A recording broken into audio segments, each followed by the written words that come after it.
Good morning, السلام علیکم جی۔ 9th class کیسے ہیں بچے آپ؟ جی اسٹوڈنٹس، ہم جو ہے کل میں نے آپ کو سویکس یعنی کہ علم شریعت کا جو ہے وہ 2 پیپرز میں نے آپ کو ریوائز کروا دیے تھے۔ امید ہے کہ آپ بچوں نے اچھی طریقے سے دیکھ لیے ہوں گے۔ اپنے ٹپس کے نوٹس خریدیں اور اپنی تیاری شروع کریں۔ تو پہلا سوال ہے جو یہاں پہ کوئی سے 6 سوالات کے مختصر جواب لکھیے۔ پہلا ہے علم شریعت فرد کی سیاسی تربیت کیسے کرتا ہے، وضاحت کریں۔ جمہوری ممالک میں ایک شہری کو بہت ساری ذمہ داریاں اور فرائض سر انجام دیے جاتے ہیں۔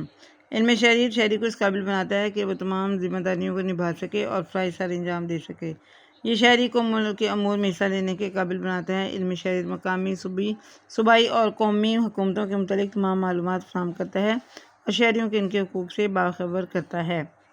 پروفیسر پیٹرک گیڈیز نے کس طریقے سے علم شریعت کی تعریف بیان کی ہے، وضاحت کریں۔ پروفیسر پیٹرک گیڈیز کے مطابق علم شریعت ایسے اداروں، عادات، سرگرمیوں اور جذبات کے متعلق کا نام ہے جس کی بدولت کوئی فرد، خواہ مرد ہو یا عورت، اپنے فرائض ادا کرے اور کسی سیاسی گروہ کی رکنیت کے فوائد سے بہرہ مند ہو۔ علم شریعت انسان کی معاشرتی ترقی میں کیسے مددگار ثابت ہوتا ہے؟ علم شریعت افراد کے اجتماعی طرز عمل کو بہتر بنا کر معاشرتی ترقی میں معاون ثابت ہوتا ہے۔ شہریت اور اخلاقیات میں کیا مماثلت ہے؟ اخلاقیات انسان کے اخلاق و عادات پر بحث اور اچھے برے کا پہلو کا تعین کرتا ہے۔ یہ علم اخلاق کے قوانین کی تحقیق اور مطالعہ کے بعد انسانی شہرت و کردار کے متعلق قواعد اور اصول وضع کرتا ہے۔ یہ ہمیں اچھائی اور برائی، صحیح اور غلط کا فرق بتاتا ہے۔ علم شریعت معاشرتی زندگی کو بہتر بنانے کے لیے جو معیار قائم کرتا ہے وہ اخلاقیات کے اصولوں پر مبنی ہوتے ہیں۔ یعنی علم شریعت ہر شہری کے مسئلے پر اچھائی اور برائی کا معیار اخلاقی ضابطوں کی روشنی میں کرتا ہے۔ نیکسٹ ہے ہم نے اس میں سے بہت سے جو ہے وہ کوشچنس کیے ہوئے، لیکن میں ریوائز کر رہی ہوں تاکہ آپ کے بھی ساتھ ساتھ ریوائز ہوتے رہیں۔ قرآن پاک میں انسان کی پیدائش کن الفاظ میں بیان ہوئی؟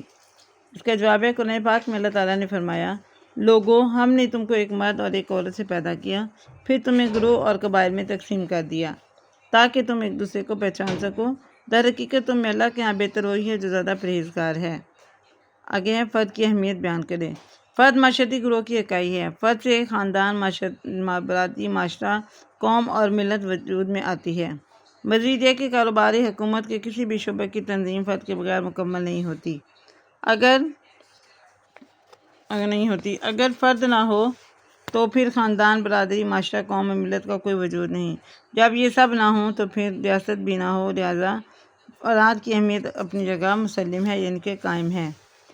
پھر ہے، پروفیسر میک آئیور نے خاندان کے بارے میں کیا رائے دی ہے؟ خاندان ایک ایسا گروہ ہے جو جنسی رشتہ کی بنیاد پر وجود میں آتا ہے۔ یہ رشتہ بچوں کی تعلیم و تربیت اور آزمائش کے لیے ضروری ہے۔ جمہوریت کی کامیابی میں شہریت کا کردار بیان کریں۔